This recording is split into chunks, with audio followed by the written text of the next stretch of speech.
Hey, welcome everybody to the show we affectionately call Think with a Drink. The idea here is that we've got a topic, something that's come up, something that's been brought to our attention. We like to just, sort of ruminate, talk about it, go through it, figure it out, and, have something cold to sip on while we're doing that. So if you can bring the title screen up, this one is really about hedging in retirement plan strategies, and that is gold or crypto a good idea to have in your portfolio? And I will tell you, the whole idea behind this is it's not that it doesn't come up every now and then for us, but this is something that has come up, literally in the last month. I got to say, at least 2 or 3 times a week. Yes. That somebody has come to us and said, hey, what do you think about gold? Or should I be investing in gold? Or I'm hearing all this stuff on the TV or the radio or all the crazy places that says, gold or crypto or a combination of the two. Absolutely. Yep. And so we just thought, well, all right, if we're hearing this over and over and over again, then this is something that we should probably deal with and probably talk to a little bit about and just, sort of go from there. All right, so to introduce us, my name is Tom Alessi. I am the president of the ARIES Foundation. I have been in financial services and I am in my 25th year. Those letters after my name just let you know that I am a certified fiduciary, which just means that anytime I am sitting down and giving any investment or guidance or advice of any nature, that I am always acting in the best interest of the individual that I am sitting down with. I want to introduce my Vice President. Craig, if you could just give a little intro. Sure. So I'm Craig Richardson. I'm the Vice President of the ARIES Foundation. I've been in financial services a little over 20 years now, and I specialize in working with families and individuals to help them define their financial goals and have a better relationship with their money. And Craig will be chiming in as we go along here. So the ARIES Foundation for Financial Education, we're a 501c3 nonprofit. You can find us on the web. It's ariesfoundation.org. The mission behind ARIES is trying to help everyone have a better relationship with their money. Because whether you realize it or not, you're in a relationship with your money. And just like every other personal relationship that you have, there are behaviors and triggers and things that cause us to act irrationally. A little irrationally sometimes when we're dealing with our money. And so that's all myself, Craig, the rest of the people at the ARIES Foundation try to do, is we try to take a little bit of that emotion out of the equation so that we can have a more realistic approach to dealing with money. Okay? So the next one, and again, so one of the ways we try to do that and try to have a little fun with everybody is by making it a little bit more casual, a little bit more relaxed, because we know that money can cause a lot of anxiety, a lot of apprehension when dealing with. And so for us, the idea and the thought was, hey, let's have a little fun with this. Let's self-medicate. Yeah. Let's sip on something cold while we're doing this. That's a bad thing. Okay. All right. And in the case of today, we've got, if you can hold up that, since I'm pouring the beer, if you can hold up your can. Oh, my can. Hold up my can. That yes, hold up your can. Right. Well, so we are drinking. This is Wormtown's, what they call their Marzen, which for those here in the U.S. is referred to as an Octoberfest. Right? So the Octoberfest, really the idea behind Octoberfest is that it's meant to be used, imbibed, drank with. In October? In October, but generally we think of barbecues, barbecue meats, pork, pretzels, certainly, that type of thing when we're dealing with it. Skull. I like to drink Octoberfest while wearing lederhosen. Yes. No? Okay. The little hat. Can you get the little hat? Oh, yeah, get absolutely. The little hat Then you do the dance, right.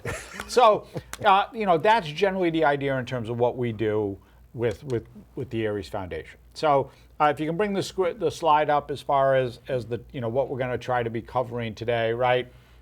So, when we talk about hedging, right? Hedging, get into a lot of investment talk and jargon and terminology and everything else, but really what we're trying to do here and what we're talking about is mitigating risk. because everything is about risk. We got another show that you can check out that talks about, how to handle a downturn in your retirement plan, that type of thing.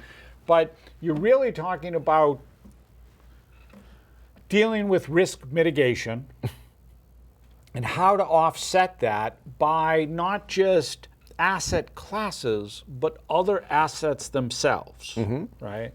You want stability, Right. Because everything needs to be, all right, I've got we're talking about a retirement plan, so we want to be predictable here. We want to make sure we have the downside, that risk protected, because that is a big part of this. A lot of times everybody always talks about the upside. Right. What's available on the upside? What am I going to get? How much is it going to earn? How much am I going to win? Yes. It's all about winning. We understand that, right? We get it's all about winning, but the concept here is you've got to offset some of that and understand how much risk you're actually willing to take with your portfolio. Well, investing is all a risk-reward scenario, just like gambling. It's legal in every state.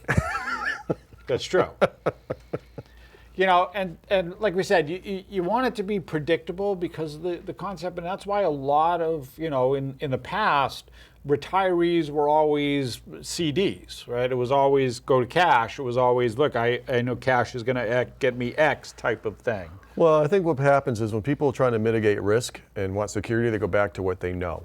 Whether it's good or bad, they go back to what they know. And a lot of people know, especially, in the day, you used to have with the passbooks, savings accounts. Oh, right. And then when you grew up, you got a CD, right? Yeah. And then so when you start talking about that, you start going back to that form of what we call cash instruments, which is, not necessarily a bad thing, but there's lots of different ways to hedge.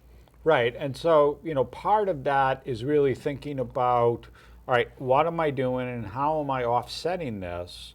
And really, what are some of, if you can bring the slide back up again, just real quick, just so everybody can have it again in terms of what we're dealing with that. But, so in going through it, one of the main ones, and certainly the thing that's been relevant for today, is inflation. Yep. Inflation, let's face it, it's been the conversation for the past 2 years, where we are with inflation, what's happened, with the price of goods. And certainly for those in retirement, right, those costs, those daily expenses have jumped dramatically since 2023. The last 2 years have jumped, tremendously. So you want to be able to hedge against that. You got inflationary concerns. There are always going to be concerns about inflation as we go out into the future. Yeah, like I said, especially in retirement, because you're more or less dealing with a fixed income. This is how much I have, this is where my income sources are, this is what I can spend money on, and this is how long I need it to last. And so when you have something, unpredictable happen, which, a huge jump in inflation, then it really puts just a strain on, do I make changes? Is there a way to hedge that? Now, overall, I wouldn't be overly concerned about inflation in any particular year because it averages out. Correct. Right. So the last 10 years, we had a couple big inflationary years, but before that we had nothing. Yeah. It was like stagnant. You didn't even get raises in your Social Security benefit. So, like I said, you just got to, in retirement, it's a whole different game than it is when you're still working. Right. And then the last one is, one of the strategies, one of the thoughts in terms of it is diversification. And when we say diversification, we don't mean it from the idea of I'm diversifying my portfolio. That's one version of diversifying. I'm holding, just in terms of stocks and how they're dealt with, large caps versus mid caps versus small caps, or foreign versus domestic type of thing. What we're talking about is diversification on a grander scale, where I'm now have assets that are not working in the same way that, say, a stock or a bond is working, something that is not what's known in our world as correlated to the markets. Right. Next slide. So, all right, why hedge with gold, right? So, basically, gold has always been viewed as this asset that I've got a value. There's a value there. This is something that's tangible that I can hold on to, that is there, that will always be there, that's not going to go away. Right. And so I'm able to just say, all right, I own this, I have this. This is going to offset any of those concerns, wavering stock markets ups or downs, inflation as it goes in terms of dealing with it. Well, I think it's another one of those going back to what I know, security type things. Like, what do you grow up learning about with gold and the government? Fort Knox, right? Safest place on the planet. No one could ever possibly get in there, can never be broken into, and only a few people ever get to go in and see if there's actually gold in the vault. Right? It's like there's anything in there. It's like Grimgotts, for crying out loud. You can't get in without a spell. So I think when people think about security, they go back to those instruments once again, back to gold. Not even realizing that the U.S. government's dollar isn't even based on gold anymore. It's not backed by gold bullion anymore. So that is a security instrument. Isn't much different than any other type of asset these days. Right, and one of the things with gold, and one of the reasons, is that gold has historically performed very, very well. Certainly in the last decade, it's gone up dramatically. It's gone up a lot in terms of value over the last decade. And just this past year alone, it's up, a huge jump in the last basically year, something like 30%, which, shows you, all right, there is that situation where gold can go up. It's one of those things that's going to be a value there. But at the same time, this becomes a conversation, and one of the things that we've sort of talked to people about, which is, well, if gold it's at an all-time high. I'm buying up here. Right? I really want to be buying down here, but hey, if I buy today, I'm buying up here, and yes, it could continue to go up. The whole thing with everything is it does go up and to the right. That's how all markets sort of perform. Well, the whole market went up and to the right the last year or two, too. Oh, yeah. Right? So it's not like it's a non-correlated asset. It's not like when the market went down, gold necessarily went up. It went up while the market was going up. So what you're really looking for as a hedge is something that's going up when the market's going down. Right. Right? So once again, you got to correlate those as well. But that's the concept, and that's why gold comes up a lot, is because it has been performing so well. And like we said, a lot of times what happens is it's that all markets cycle the same way, right? It starts out with a little bit of optimism, grows on enthusiasm, and peaks at euphoria, right? And then we start to downslide from there, and who knows how far the downslide goes. They're different over time, but generally that's how all markets cycle. Once we get to the bottom of that downslide, then there's a little optimism again, and then some enthusiasm and euphoria, and the whole cycle happens all over again.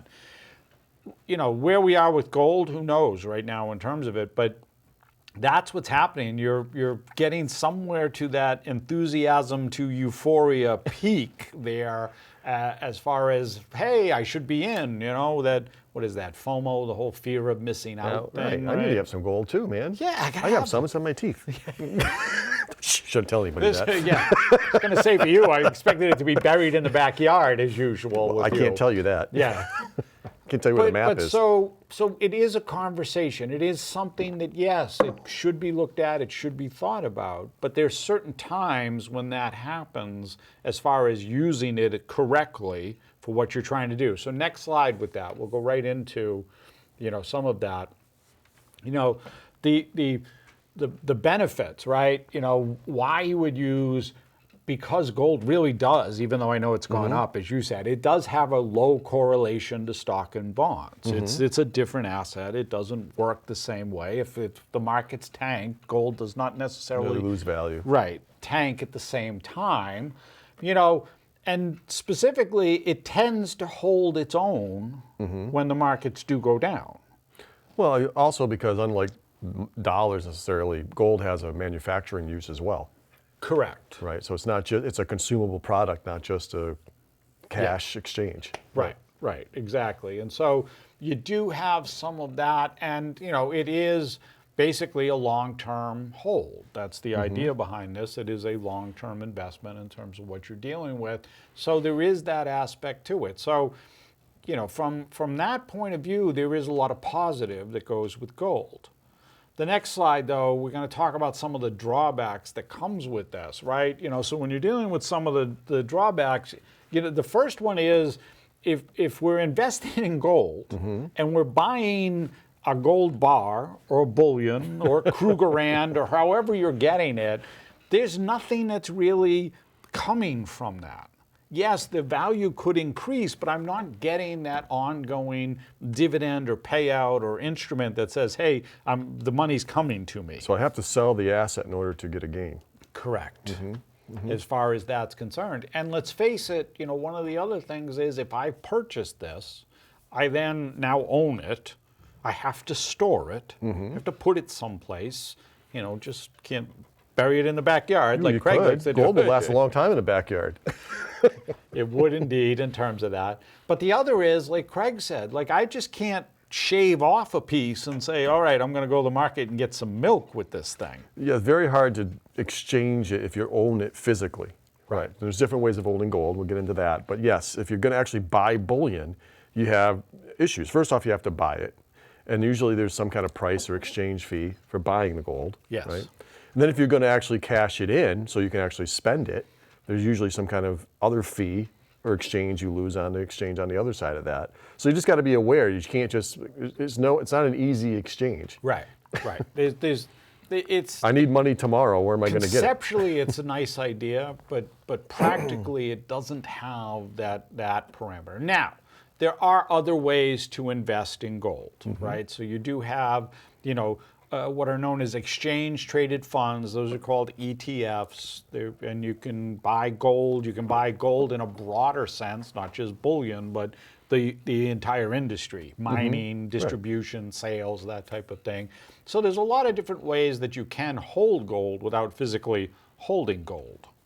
Yeah, just like you do any other stock. You don't bring Disney World home, but you can own stock in Disney World. I really want to bring Disney World home. Well, you can bring back Mickey and a couple of that, but yeah, Mickey's shoelace, that's about all I would get in terms of that. But so there are drawbacks in understanding that the limitations and what you have when, the concept sounds great, okay, I'm going to buy gold, I'm going to do this. But like Craig said, a lot of times that now I'm dealing with some sort of arrangement, some sort of brokerage, something that's holding it. I'm paying a fee for that. There's a service. There's then cashing in, cashing out. How am I getting that? So there's a lot involved that can take away from the overall benefit itself of having it. well, to take in consideration, you are seeing lots and lots of commercials like buy gold, make it part of your portfolio, turn in your 401k and turn it all into gold. Those commercials wouldn't exist unless those people were making a profit on it. Correct. Right. So just be aware of the messenger when you start looking into those things. Next slide, because I think now we go from here to crypto and dealing with crypto, right? So, cryptocurrency comes up a lot for us, and we just want to be clear with this in terms of going through it. There's a lot that gets involved with the variations to it, from the blockchain technology to decentralization, the uses for it and what they've always described as uses, and how security comes into the conversation. A lot of this gets involved with, all right, hey, there's this thing that's got this perceived value, and all right, now I'm participating in that. Now, most of the technology, almost all, we say crypto in general, but almost everything is two different types of coins. You have Bitcoin and you have Ethereum. Those are the two, right? So God bless how many there are out there. Like everybody's making a coin now. There's hundreds of them. Yeah. Thousands of them maybe, yeah. But those are the two main, so when we talk about cryptocurrency, when we talk about digital assets, that's really what we're talking about. We're talking about Bitcoin and in some smaller ways, Ethereum, which is the secondary coin on the market. I'm not going to get into all the other smaller, almost. You're not going to go through all the iterations, no? Oh, God bless, because like Craig said, there are lots and lots of them. But so if we're dealing with this, and we go for a high level of looking at it from the idea of, I want to be hedging my retirement account with digital assets, with Bitcoin.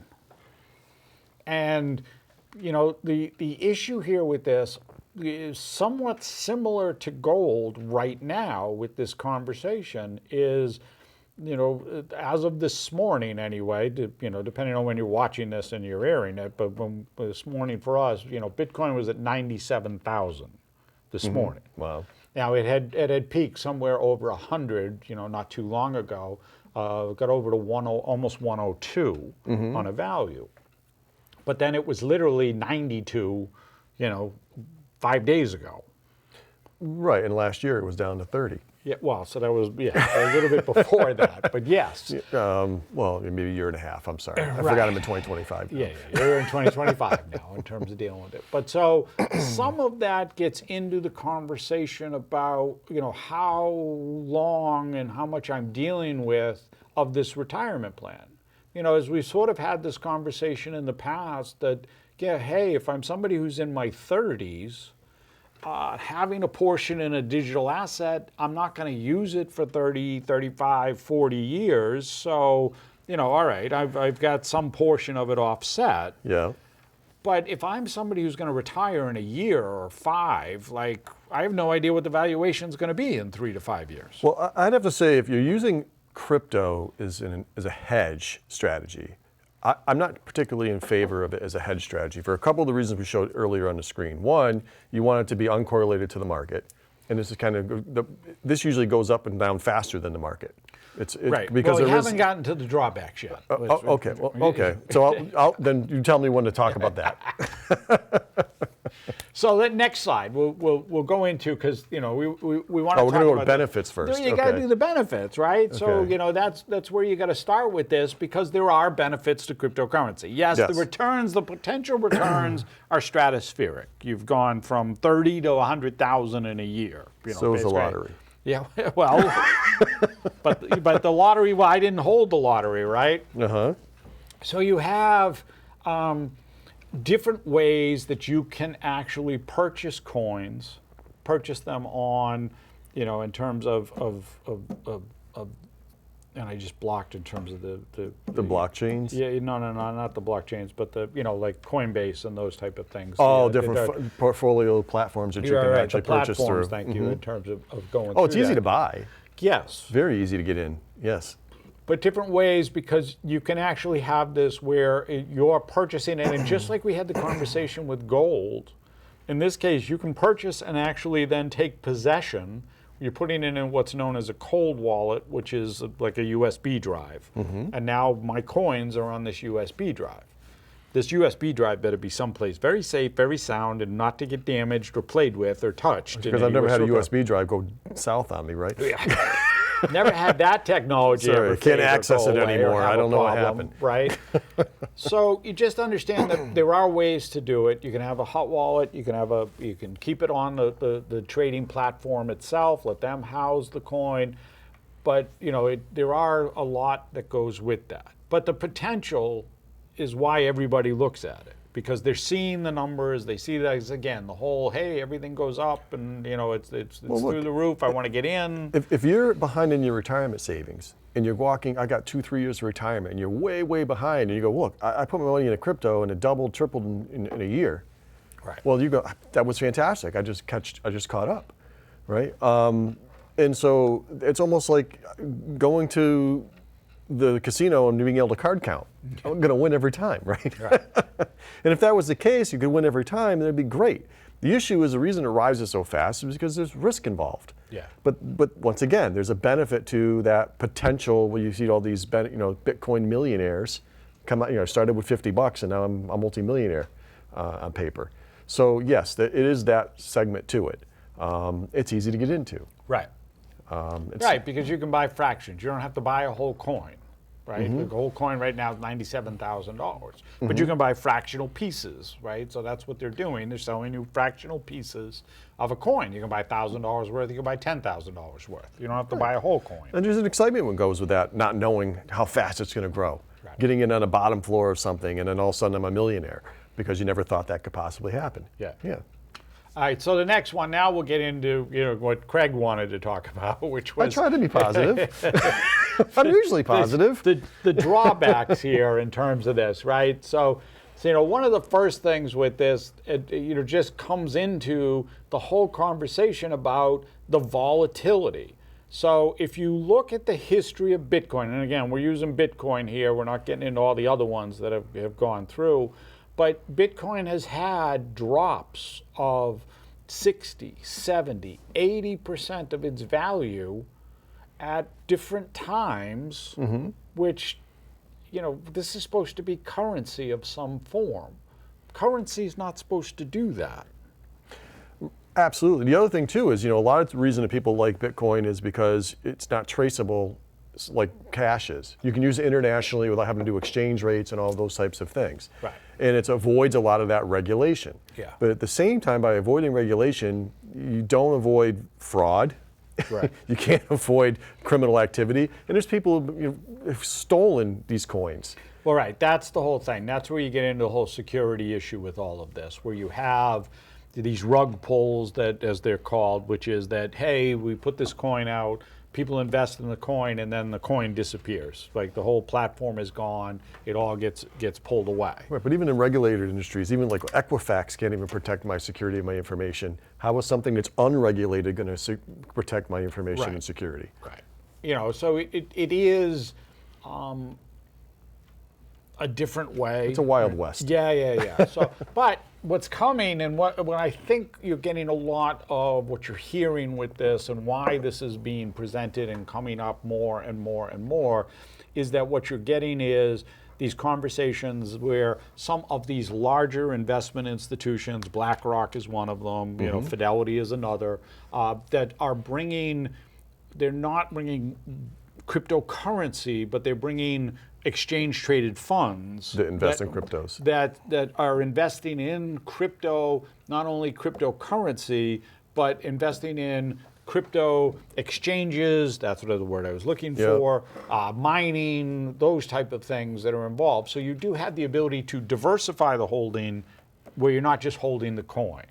Yeah, I think once again, when you're talking about hedging, you're going back to safety things. And I think a lot of times when you talk about safety things, it's understanding how it works. Right. Now, if you are extremely tech savvy and you understand how Bitcoin and blockchain and all those other things work, and this is your area, by all means, do what you need to do. Right. But if you are in retirement and you're looking for stability and something to hedge against stability, I don't believe Bitcoin is. I'd actually prefer gold over Bitcoin myself. Right. Well, and that's where it comes down to. So the next one, which is just the idea of this, you're sort of assessing here the difference, the risk and volatility, like Greg was saying, one versus the other in terms of it, the liquidity and accessibility, because they both have limitations on that in terms of whatever you're doing and how you're doing it, and again, depending on the type of investor you are, like Craig was just saying, that suitability, whether or not you're going to be able to handle those downturns, those downswings, because that's really where the biggest part of any investor comes in,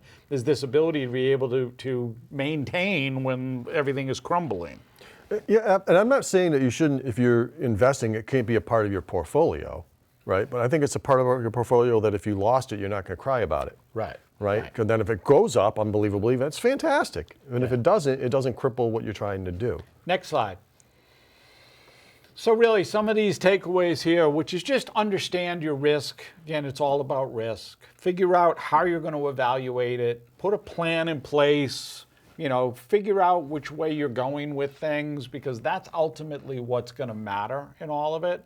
The next slide is just, if you've ever have any questions, feel free to reach out to us. If you're watching this on TV, pause it, that QR code, take out your phone, scan that. It'll open up our calendar. We'd love to have a conversation with you, see how we could go through any of this or what matters to you.